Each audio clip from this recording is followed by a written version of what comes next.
What condition, financially, are our airports in at the moment?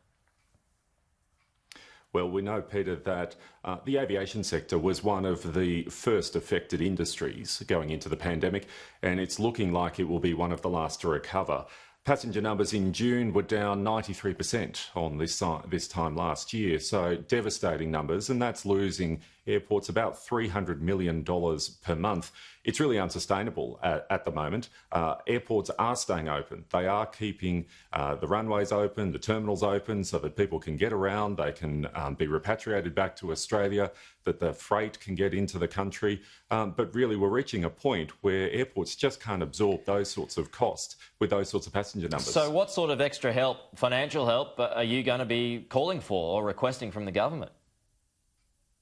Well, we really need an aviation relief and recovery package. We want to look to the future and we want to get back on our feet.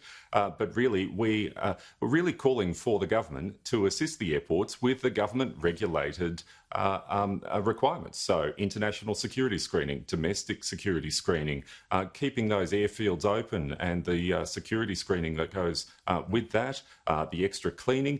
Sure, we've got JobKeeper for a number of people at the moment, but we really need to look at those skills in that sector. So we're looking at, we need a holistic plan. We're looking at about $220 million to continue those sorts of rebates for the next 12 months for the aviation sector. Really, that's what we need to keep those airfields open. We're already seeing Canberra closing on Saturday. We're seeing Alice Springs. We're seeing Darwin restrict hours. So we know that this is a real burden on airports at the moment, and we don't want to have to really turn off the lights at the runway. OK, so just to be clear there, on top of I was going to ask you about JobKeeper and how much help that had provided, but on top of JobKeeper, you're going to need another $220 million to keep the airports going. Is that correct?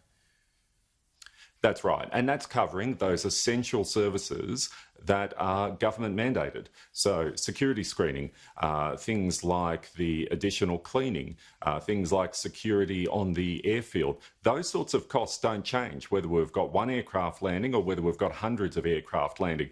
There are very few ways that an airport can actually save costs. Because we need to be ready for one aircraft to land, and that could be a medical flight, it could be a repatriation flight.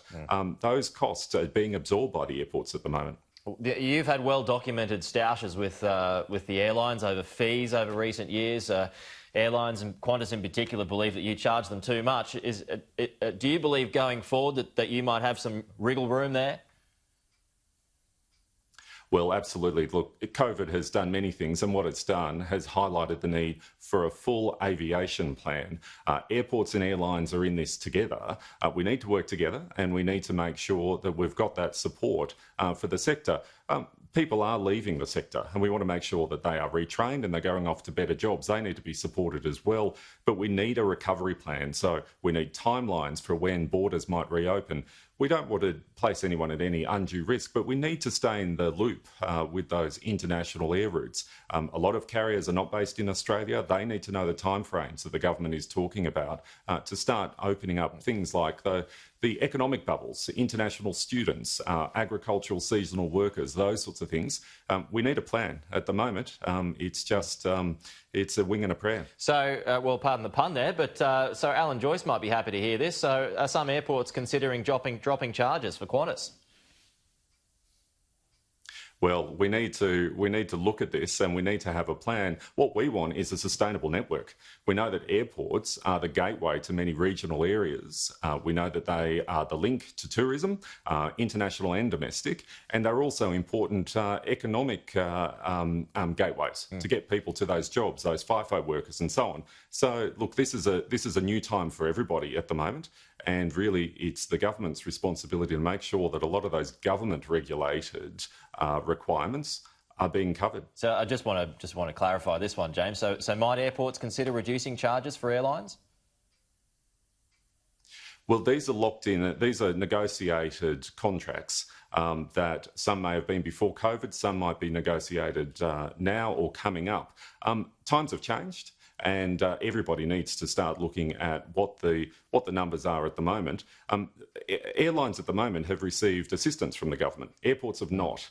So we're relying on a trickle-down effect from the government support to the airlines. So what we're saying is that's not necessarily the best way of enabling airports to stay open. So we need to, the government needs to look at these, the holistic approach, both with airlines and airports. James delicately dancing away from that one. We'll see how that goes. It might be an option down the track, those reduction on charges. But interesting you point out there. You need extra help, just like the airlines